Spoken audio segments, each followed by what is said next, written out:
welcome to Show Studio. A horribly early time to be here to talk about couture, but it's important that we are here because it's a really interesting show to talk about. We're obviously going to be talking about what's happening at Margiela under the direction of John Galliano, and there's so much change at the House of Margiela and so much change for John Galliano as a designer. You know, he had 4 years out of fashion, I think it was, and you think how many collections he would have produced within that time. It's crazy. It's something, it would definitely have been something like over 50. It's mad when you think about it. So many ideas floating around, and it throws up, obviously Margiela, as it always has, throws up a lot of questions about what is luxury, what is couture, what it means to be a couture designer. So lots of interesting themes to talk about. I've got an amazing set of panellists with me to help discuss what's going on, but before we kick off our dissections, I'll let you guys introduce yourselves, starting with you, Tilly. Hi, I'm Tilly Macalister-Smith. I'm a freelance journalist. I'm Oriole Cullen, and I'm a fashion curator at the Verney Museum. I'm Rebecca Gonsalves, and I'm deputy fashion editor at The Independent. I'm Belle Jacobs. I'm a writer and blogger. I'm Harriet, and I'm a writer. It's gone really serious. It's always like being really serious, like making a statement to the police or something, and then you just relax. So the first topic that I want to talk about is John Galliano's tenure so far, and it is really short. So there's kind of, we can condense it into the couture collection that he previously showed it in London and the ready-to-wear. It's an interesting time at the house because I was just at the men's show, and they're making it quite clear, but also being quite sort of closed off about his role, and that he's not involved in everything, but they won't really say whether he's going to be involved or how involved he is. It's quite strange, but you really are seeing his imprint at the house on the couture and the women's ready-to-wear. And what do we all think of what he's been doing there so far? I think there was a bit of a collective sigh of relief in January when he showed that first collection, because it looked instantly like him, but also like Margiela. It's very clever, and I think up to that point there was a sort of a bit of reticence about his appointment, maybe because he wasn't a natural choice, and you would have easily assumed that there would be someone slightly more austere and more Belgian, frankly, that would fit the role. But when you actually stand back from the aesthetic and you think about his point of view, he's always very witty, he's very clever, he's always deconstructing things. That's been his signature. Those trademarks actually start to fit very well. I think the wit thing's really interesting. Not many people have talked about that, but I do think that's I mean, the models at his, crawling down the catwalk, and he's poking fun, I think. Yeah, definitely. What's everyone else's take? I think it's very hard, that initial first collection, as we've seen with Schiaparelli this week, and where you have to pay homage to the codes of a house, but you have to bring something too. So it's a really difficult thing, and I think that was carried off, as Tilly said, very well. It worked, and I think people were pleased with that. And then I think with the ready-to-wear, you get a little bit more John Galliano seeping in there, which, so you can sort of... As he's, easing into it naturally, exactly, I think. Yeah. And I think, sorry, I was going to say, I think it helped that his first collection was couture, because it just meant that you have that freedom. People aren't, I mean, it is slightly irrelevant in a way, which helps because people aren't, trying to break it down and say, what does this mean? How does this translate for real life? Because that's not really how John has always kind of worked. So it helped, I think. Definitely. It's strange because couture, it's like the very top of fashion, but it's almost kind of like student fashion in a sense, where you can just kind of do whatever you want. And then like make a proposition and a statement. It's interesting to think about, we talked about him putting his imprint on it, and I'm interested in how people perceive Margiela, because I thought it was really interesting, some of the reportage at the time, particularly I noticed that in tweets from a lot of young journalists, there was this real notion that Margiela is like a minimal house, which I wouldn't necessarily say, and I'm interested in, there's lots of different ideas of Margiela, I think, and I wonder how they kind of get condensed and put into an aesthetic, because I think there's many different ways to read it. Like, what does Margiela mean to everyone?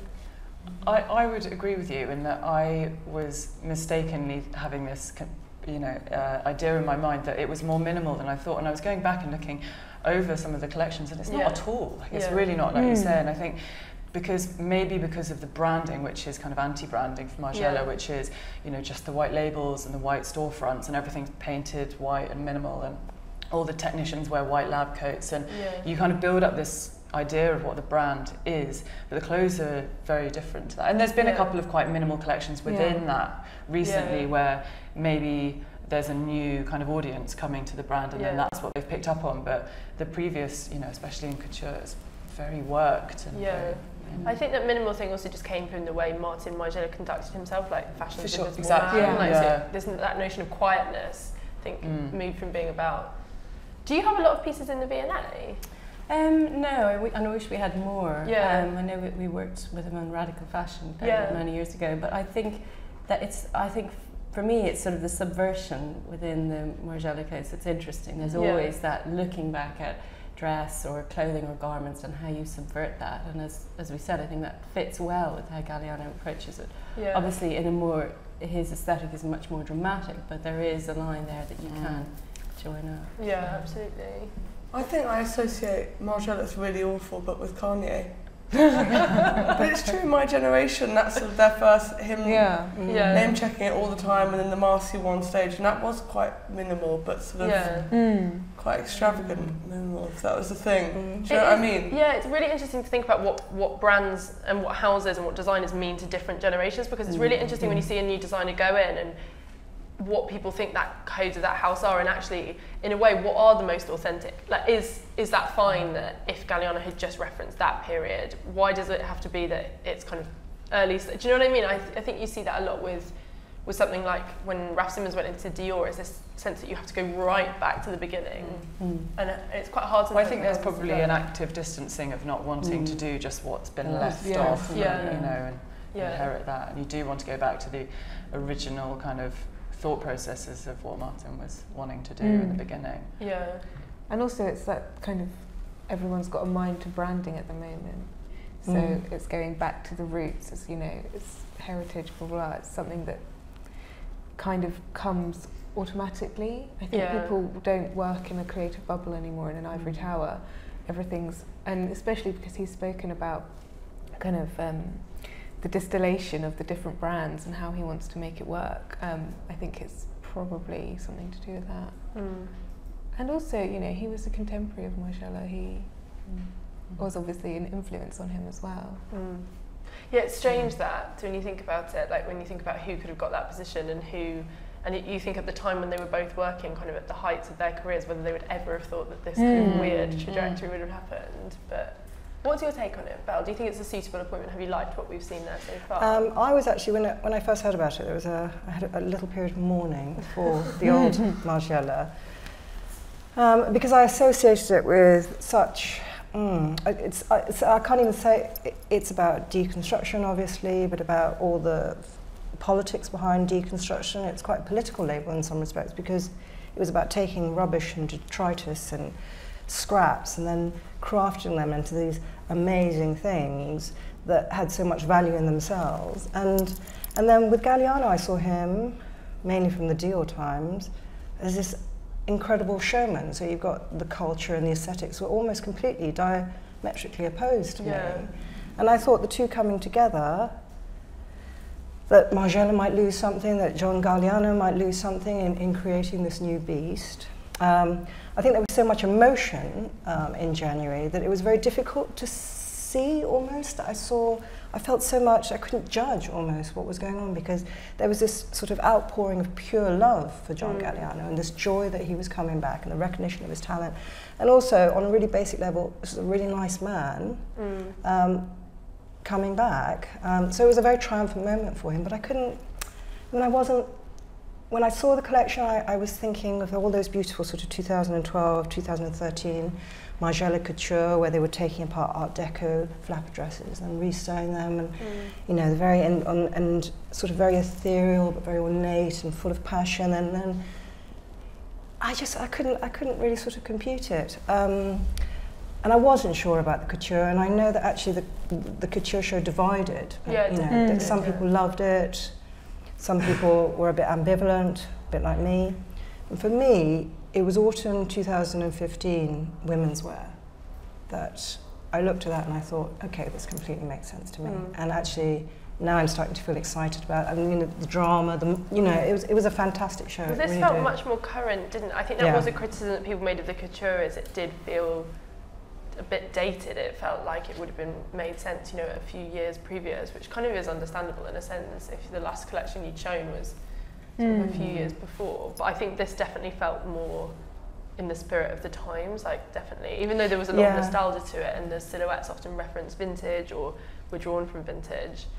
But I think that also, with that kind of comes the argument for the house saying that they're gradually releasing John onto like different parts of the business, whatever. It's like they're trying to protect him from what happened before, and you can see this kind of unraveling of him getting into his stride, and naturally that will happen, that the confidence will grow. And I think now it just seems, so we have to be so cautious about making those hard and fast sweeping judgments, you know, on the back of one collection, because that is what led up to the demise of him in the first place, you know. I thought people were quite, they didn't really say what they really felt about the first collection, like what you said. There was no gritty reviews about the actual clothes, because everyone, you know, the fashion family don't want someone else to fall at the wayside like McQueen did. You know, and you've got to, I think that's quite endearing of the fashion world, don't know marketing reviews, and maybe because this couture collection is coming out, people will now start saying what they really thought of the first one in comparison, and that'd be interesting. But I quite like the way it was celebratory about someone actually, you know, having really hitting what bottom and then coming back up. It's interesting to associate that also with the way Maison Margiela operated, because I think there is this, and we talk about a lot on these panels, this like kind of the pressure on designers and how difficult it is to be a designer, and how kind of relentless they're kind of having to be both like a spokesperson and a creative. And it's interesting to look at someone like Maison Margiela, because I think we often presume that designers have no choice, that they're forced into those things. And I think it is very easy for us to say, oh, why don't they all operate like Maison Margiela? But I do wonder, are we being simplistic? Is it up to designers to themselves to kind of be more strident in saying, you know, I don't want to have to sort of speak about this, or I don't want to have to do that, and try and pull away a bit? You know, what's the best way for them to try and...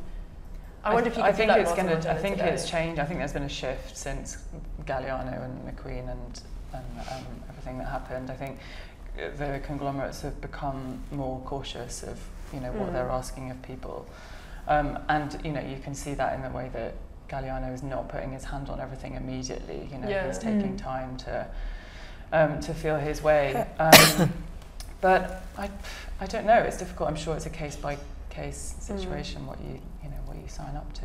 It was interesting watching, I don't know if you've all seen the Dior and I documentary. I thought it was quite interesting seeing Raf Simons, how he operated in that, and how he like really didn't want to do anything, and then it was really great. And then he'd kind of relent, and like he did the walk that he was meant to do at the end of the catwalk, but before he's like, no, but I think the difficult part is that there's always going to be something that you have to do as a designer. You have to deliver that ready-to-wear collection. It has to sell. But then, you know, you get the opportunity to do couture, and of course you want to do that because that's like the most expressive, exploratory kind of time that you can work. And then there's an opportunity to do a fragrance, and you think, okay, well, if I do that, then maybe it's going to support us doing a more exciting couture collection. And suddenly it's like, I think maybe there is a want to do it all. It's not necessarily they're sort of, you know, forced into it, but it's a lot, and it's escalates quickly. Couture is like being an artist in its purest sense, I think, for a designer. And then that just gets abused, doesn't it? By the people that own the company or whatever. And I think with all of us, in your career, you always go, and do more. And then before it's too late. I think he was doing 30 collections a year. It's crazy. Just even like eyewear and kids wear. And that, no one can do that. So I think a lot of it comes into their communication with the press as well. I think that's one thing that is interesting with I think it's interesting how, you know, Maison Margiela, he didn't want to ever have to explain his clothes. He just wanted them to kind of speak for themselves. And I think it's interesting, that ethos. I found it a lot interviewing some really young designers at the moment, and it's not in the way that they won't talk to the press, obviously, because I was interviewing them, but like they'll be very like, they don't want to put show notes at their shows and stuff, and they say that, you know, they want people to just read what the clothes are saying, and they don't have to explain everything away and give sound bites. I think a lot of designers feel like that, and Margiela never had the pressure on him to do that, because he was his own designer. You know, he was only bought in 2002, so up to that point he never had to do anything anybody else wanted. Not that it was running as a profitable business or anything like that, you know, before then, but I think that, you know, if you have Sydney Toledano or someone telling you that you have to put show notes on a seat, then you have to put show notes on a seat. It's a different issue. Galliano was sort of toying with celebrity, wasn't he? I mean, if you're going to hang around with Kate Moss, what do you expect? Going to be on the front page of everything. And then you start playing up to it a bit. But he did well at it for a bit. It was cool. It's strange, isn't it? Because the celebrity thing in fashion, I think it's only got worse, but in a way I think there are more designers who are really reluctant to be kind of, if you look at the big players in fashion now, it is like, you know, someone like Miuccia Prada, Raf Simons, Phoebe Philo, they're not exactly kind of like zhuzhy, celebrity types, which is interesting. Yeah, and they're not, which is interesting. I do want to talk, the next point I wanted to talk about was showmanship, and I think it's something that, you know, we've talked a lot on these panels in the past about kind of like the death of narrative fashion and the end of fashion theatre, and I think it's been interesting watching Galliano and Margiela, even in that first show, you know, the fact it was that blank white space was such a contrast from Dior, but I don't think it's so much just him moving on. I think the industry has moved on. I don't know if those shows that are so theatrical feel as relevant anymore. I think they feel almost... I think, well, they have a place, and that place is increasingly becoming the cruise collections. Yeah. And that really is just a bizarre anomaly, I think. I don't know how long it will last, but it's just the fact that these are meant to be the most commercial money-making collections, and, you know, quite quietly done, snuck onto the shop floor and then sold, and they're turning into these huge productions, flying clients and press all around the world, choosing, you know, one-upmanship on these venues. And it's just like, it is in a way, it's obviously part of their marketing budget, and it sells, you know, it flogs millions of perfumes or whatever, but it's just a strange way of taking, and so I think everything's pared back in couture and ready-to-wear because of it. Yeah, that's interesting. It always was that way as well, wasn't it? Couture was shown in small salons, and people would look at the clothes and, you know, make their own notes, and it was never about the sort of fanfare. And actually, the more discreet they could be, if you couldn't get in to go and see that Dior show, you know, you'd be standing outside the windows trying to peer in, and it was always very much kind of a closed and secret kind of happening. There's only like 22 couture customers in the world, isn't there? But people who are buying cruise is probably 22 million, so it's not really surprising that they probably just take that. But it's interesting, isn't it? Because there's a difference between like catwalk showmanship and like kind of showmanship within a collection, and I think that's what's interesting is we still see a lot of the kind of big theatrical shows. I think you're particularly right with cruise. It's kind of nuts, like amazing sets and, you know, fantastic props and great set design, but the sense of actually like a story running through the collection, I think, has got less common. I can't think that often of when you speak to designers now who are like, this is the girl, you know, she went here, she ran there, whereas it's just a bit naff, isn't it? Yeah. Well, I feel like it's suddenly so exciting to have that, because otherwise everyone's just worried about a lay plan and how many pairs of black trousers they've got to go with their tops, and, you know, that it's capsule wardrobe, trans-seasonal, you know, dressing, and everything sort of starts to plateau when you get to that stage, and so you then see something like, you know, R.I.P. Medium Kirchhoff, but it's you know, something that's just so imaginative and creative, and only that. Yeah, I think on that scale, yes, but then I think if you look at something like Chanel, where every season it's like, let's kind of make this big production, and then you look at the clothes and it's like, they're not the same jackets. Exactly. And that's about so maybe that is how they differentiate between the collections then. It's like, there's always that need and that appetite for newness in fashion, but if you've hit on what's selling, then you can just repackage it with like a different wrapping. When we were talking about narrative fashion, the lack of the loss of a single character for a show, I thought maybe because we've got so many new markets, so that each designer has to go, I'm designing a bit for this and this and this market and this market and this market. But then also going back to that, when John Galliano's Margiela's Autumn Winter 2015, there was a feeling of a narrative, I thought. I could see all these women and all these different characters as part of the same world. So another reason why I loved that show. It's a really smart point you make. I think that's really true, actually. It's really hard to be like, this is my girl for this season, and this is who she is, this is what she's about, when you are... Hedy Slimane. Yeah, and then it becomes very limited, and it can be quite offensive. I really thought that with Gucci, and I wrote loads about this, I don't want to like waffle on too much, but like there was such a fixed idea of who that person was that it ended up feeling really kind of exclusive and quite outdated, because you were like, well, there are so many different types of people in the world who will engage with your collection and shop Gucci, and you've just got this very narrow image of what a human is. But think about, I mean, that is a very difficult game to play, isn't it? Because on one hand, you want to have a strong brand identity so that people buy into your brand and the lifestyle it promotes. On the other hand, you want to offer enough variety to satisfy a market in China, the Middle East, Europe. I mean, that's quite a clever. But I think therein lies the genius of a good designer. And you look at someone like JW, who is so forthright about what his aesthetic is, and then you take the collection apart and you're like, that's actually a really great jacket you can wear with jeans, or, you know, not that those people look at it like that, but you can. And, you know, with Slimane, for example, there's so many people, like all ages, are wearing that collection. You know, the older ladies love the tailoring and those kind of really sharp blazers. It's like the younger girls love the sequin dresses. So I think that's when the cleverness happens, when you can deliver such a direct message and still speak to people through the clothes. Let's talk a little bit more about kind of the structures of collections, because it's interesting also just talking about some of the brands that we have, because something like Saint Laurent, which is doing so well commercially, and you think it's kind of has upset the traditional forms of how fashion should be presented. And it's interesting to think, you know, back in the days, couture would filter down to the ready-to-wear, and that would filter down to kind of like the perfume. And the piece in US Vogue that Hamish wrote about John Galliano at Margiela, John Galliano talks about how he wants to kind of bring that back, where the couture is kind of like, you know, it's a pyramid structure. Couture is at the top and it's influencing, and it goes down and down and down. And I started to wonder, you know, creatively and commercially, is that model still viable? Does it still make sense to do that? It feels like ready-to-wear is kind of leading the way now. You see that with the designers who are doing the most innovative things, whether it is someone like Eddie Slimane or Phoebe Philo, they're all operating in a ready-to-wear context. So that notion of couture is kind of the laboratory of ideas, whether that is still a sustainable way of trying to operate. I don't think there's anything sustainable about couture anyway. I think it's always been, like what I said, it's about the artist's vision and being supportive of that financially. But it's got in this weird circle, hasn't it? It was meant to be at the top, filtering down, and now it's like couture is kind of there to sell the perfume. So it's kind of almost like that circle. Yeah, the beauty is now filtering down to what the couture should look like. Is that weird? Yeah, it's very strange. But I think in terms of the output of a designer and the energy that they have and the time that they have, it makes sense to say, here is my most pure idea, and we're going to take that, and for ready to wear, we're just going to strip the sequins and make it a print. And then for the more, you know, for the more affordable sister line, we're going to do it in 3 colours instead of 16.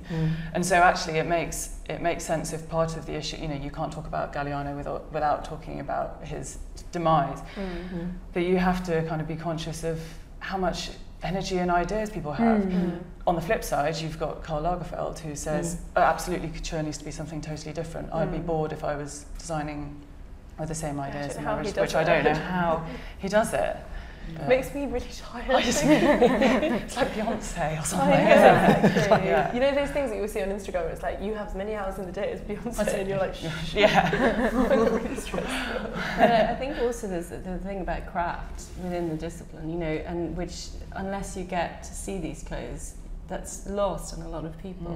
But actually, you know, and I think that Dior film was very good at sort of uncovering that, you know, the hours that go into the construction of this, and how it completely changes a designer's way of working when they get that opportunity. Like McQueen, Galliano, even Raf Simons, you know, once people get to work in proximity with those workshops and what you can achieve. And so in a way, if couture wasn't there, it's almost like we'd have to invent it as the kind of high point of something that everybody wants to attain. So commercially, yes, it's a strange one, but actually in creatively, one sense, it's wonderful that these skills do exist.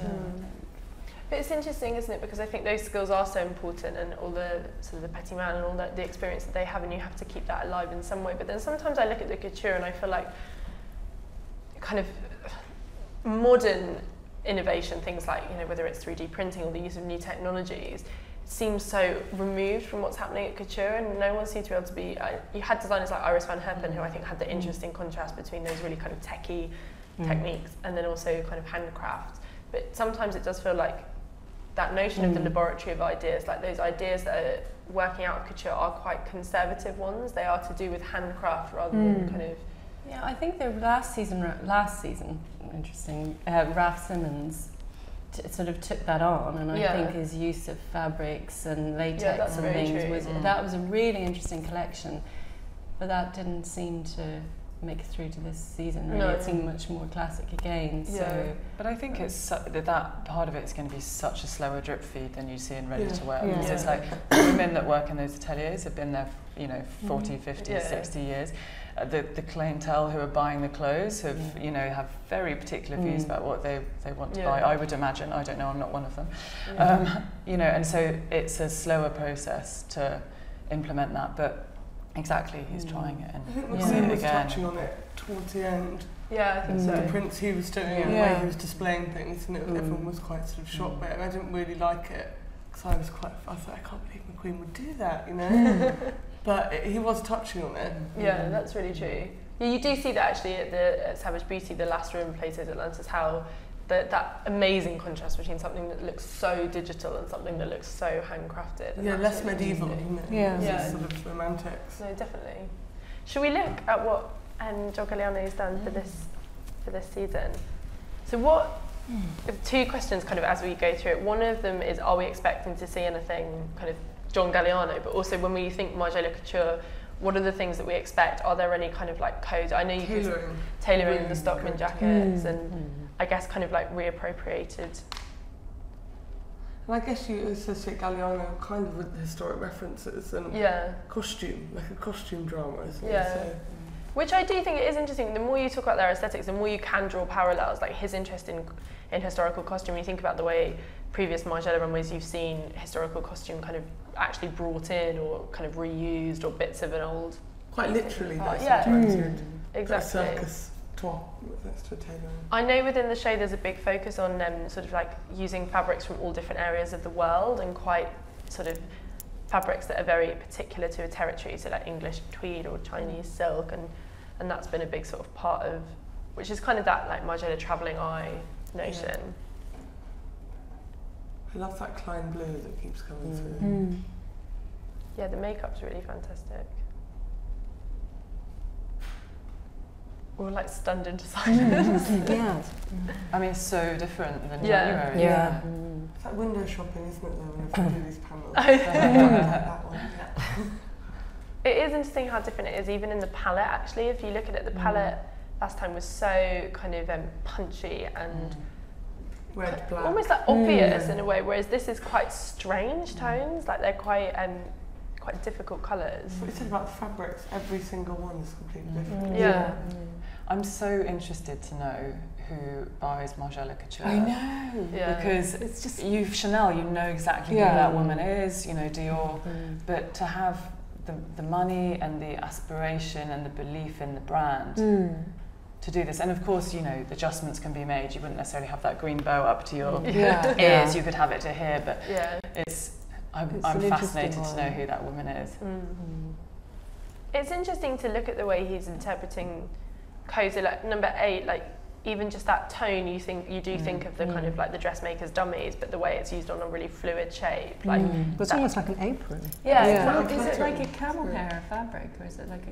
It looks like it. It looks like that paper you use at the post office, doesn't it? Yeah, with that idea of wrapping, and like 9, you think of the sleeping bag dress, and that. But also, it's very Galliano in a way. That is. I think that's been the reaction so far from the press, has been that it was much more Galliano than last time. Well, that green thing was growing on me.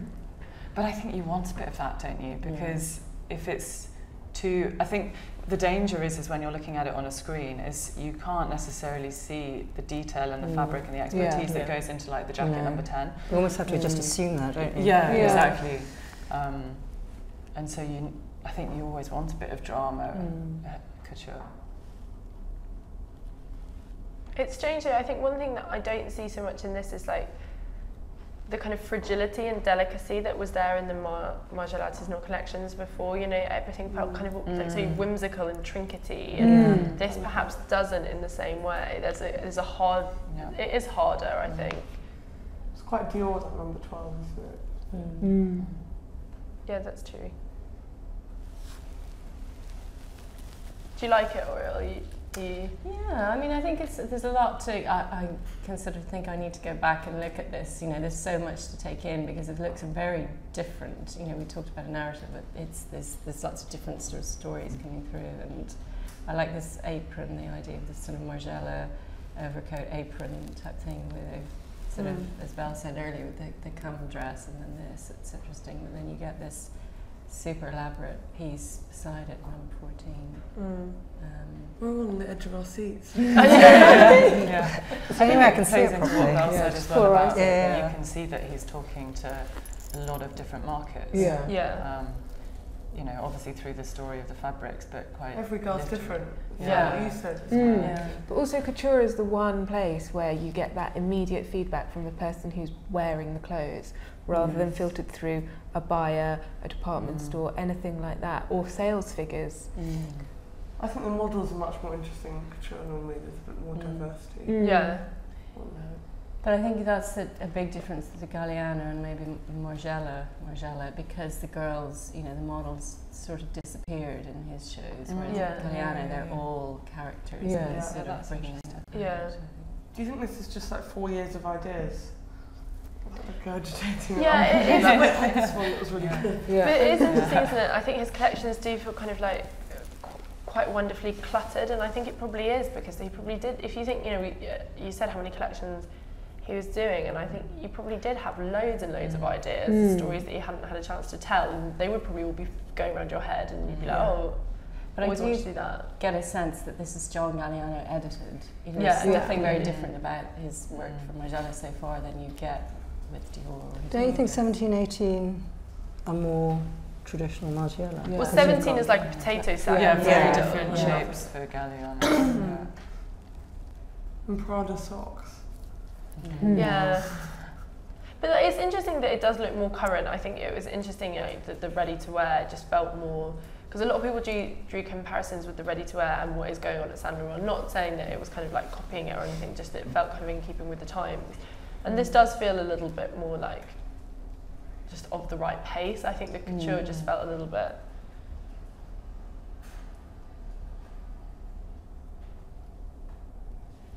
I don't know if I like it or not. I can't work it out. Okay.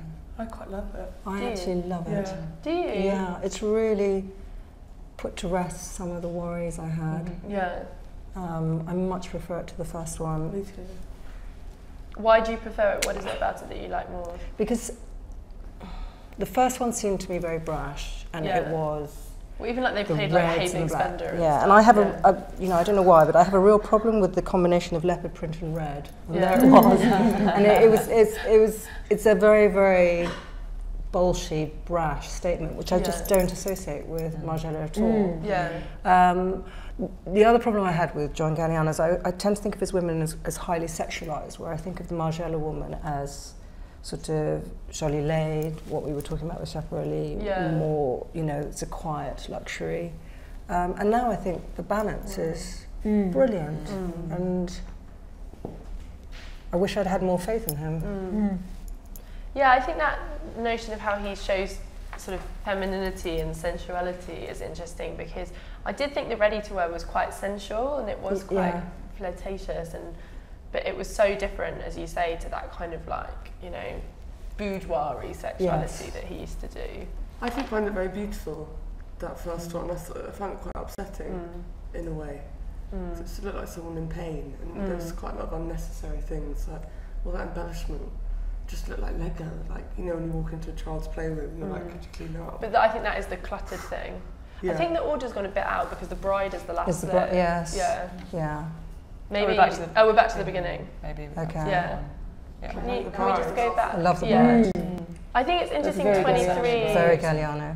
23 and 24 is interesting as well, because he's continuing that kind of focus on like the process of making clothes. You know, the couture when he had all the 12s come out. And this almost looks like 24 looks like he's, you know, you're starting to place fabric on a dressmaker's dummy, and that's interesting because the dressmaker's dummy was obviously such a Margiela code, but then the 12s and that focus on draping is such a, you think of Galliano, so that's interesting. His bride's quite fab. You can't see it so well in the picture, but it was very plasticky. Like she had a lot of kind of, it looked a little bit quite almost like bin baggy, like a little bit Gareth Pugh, you know, very.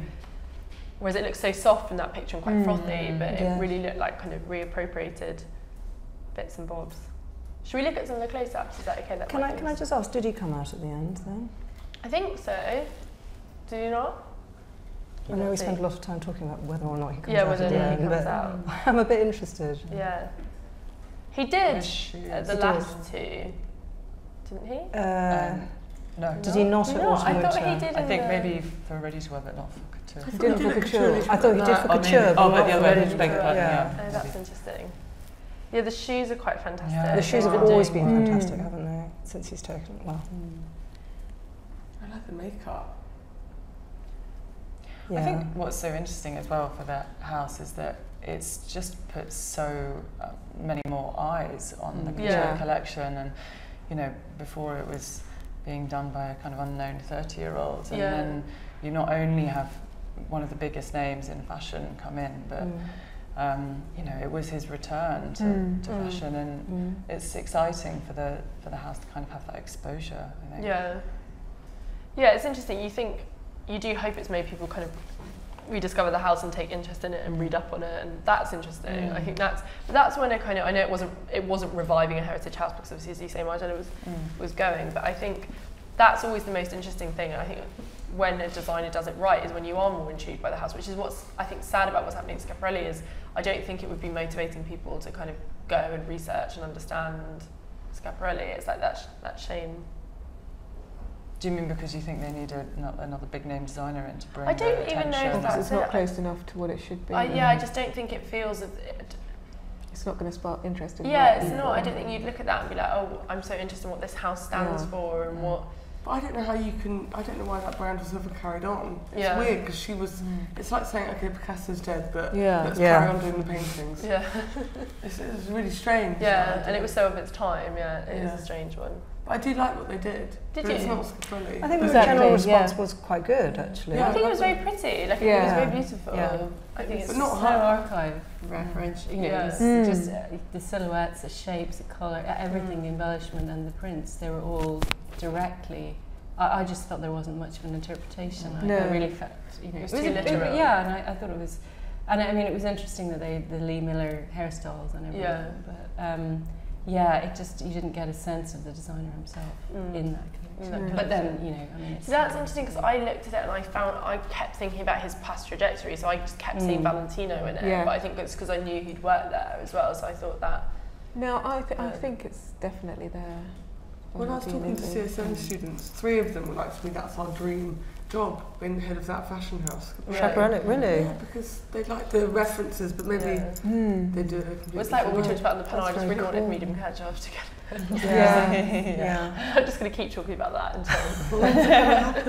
We should all club together and do one of those Kickstart things. Like they tried to do for the Greece referendum. Did you see that? Everyone was trying to raise that 160 million. Let's start sending subliminal messages in the show studio. I know. Try to make it happen. Donate today. What do we think now we can see the close-up? Some of the embroidery on the back. If we can just go back a couple, Brett. Sorry. But I think it's interesting to see, there's a lot of, that was one thing that my friend was at the show and he was like, there's loads of stuff on the backs. And I was like, great, that's going to translate really well. But I think that in itself is, you know, quite subversive, isn't it? Of, you know, everything's so photographed and so shared and so flat. You know, actually the beauty in it is something that is just for the people that are there. Well, that's really interesting as well, given Raf Simons and what he was talking about around his collection and in his show notes, and with the pieces, there was such a focus on kind of the inside of the garments and what they felt like to wear and that sense of intimacy. And I think that's really lovely to see that at the couture, because obviously it is about these women and those people that actually wear and buy it. And it removes it from that discussion that we were saying before, where it's just a marketing tool. You know, it's almost like a big advert for all the lipsticks and the perfumes and whatever. To see like that focus on the inside of a jacket or the back of a dress. If anything, I think Instagram would be the death of couture. Yeah. Because you can make a £5 dress look £5,000 and £5,000 dress look. Yeah. But I don't think it will, because I don't think the people that buy couture are going to be put off by I think. Well, they're not going to be the ones going, oh, we'll buy the £5 version. And so to the point of it being a marketing campaign for lipsticks and fragrance, I think is your point, Rebecca, is that now that's down to the you know, the cruise collections and that's where the showmanship happens. And here, you know, the jacket, which was number 10, the pale pink one, I bet that feels exquisite to wear and probably sell very well, but to us it looks like one of the least sort of interesting garments maybe to talk about right now in this panel. But I find that with couture so much, especially with Bouchard. It's like her stuff is really beautiful and it's something you could see yourself wearing, but then you think, but why is it couture? And you just know that the fabrication, the way that they think about tailoring, and that's what drives it, and that is what then translates to the ready-to-wear, I think, kind of the actual physicality of ideas rather than perhaps the creativity. It's kind of, you know, working with the fabric mills and creating something amazing and then saying, right, how can we dial this down to this price? And working on new techniques. Someone can spend, you know, 600 hours, you know, creating a new technique for stitching or hemming or something, and because they've spent that time in-house, they can then use it wherever they want. It's like they own it, and that can become a signature. And I think maybe that's what Galliano was talking about when he's talking about that pyramid effect again. Yeah, that is interesting and true. I think it's interesting thinking about the way we look at fashion though, because I do think that Instagram and stuff is having an effect on design. sorry, Lily.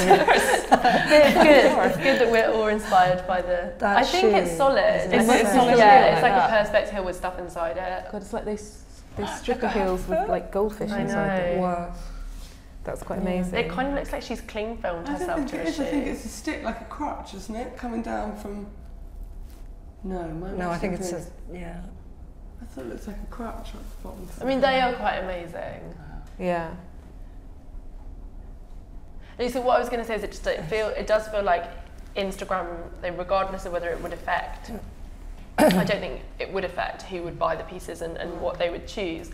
But I do think it's affecting design, definitely, and I think and that will then have a knock-on effect on the people who buy it, because I think everyone is thinking about stuff that is going to like, you know, pop, or that people will want to take a picture of that kind of Instagrammable moment. So 14 is a jacket. Kind of pulled off the shoulders.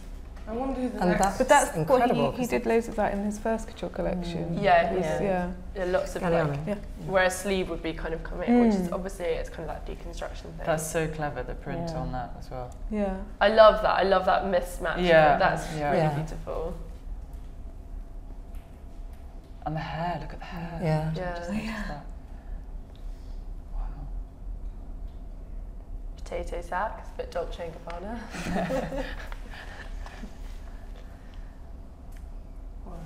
I like this notion of things being backwards and off, and like that's quite interesting.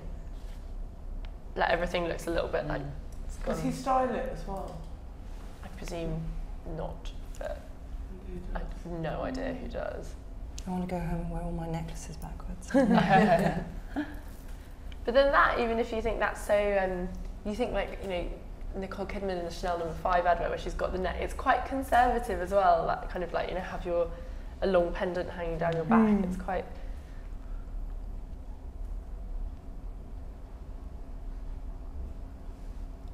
So are we impressed then? Do we think that this will go down well?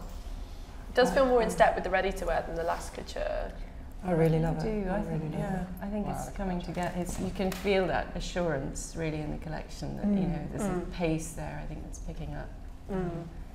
And going back to what we talked about right at the start, I think there's so much wit in it as well, which is nice, because I think that shows a sense of confidence.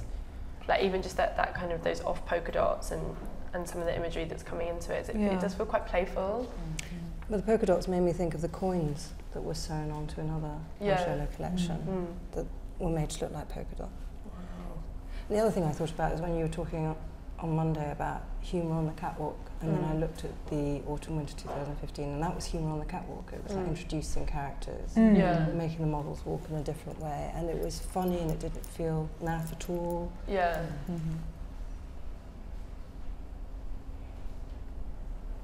I do think that it is just hard, especially on the couture, like especially doing something. Also, kind of ugliness feels like a bit of a taboo as well. It is just hard to do because people are like, you know, why would they make it look like that? It's just, it's a strange one.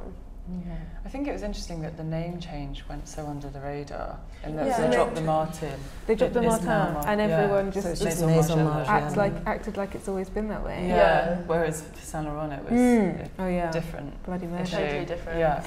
Why do you think it did go under the radar? I think maybe it's respectful, and it's. I don't know, if I was PRing that situation, you would want to keep everything as under the radar as possible. You also, know, it's the re-entry of John Galliano. I mean, that sort of was everything.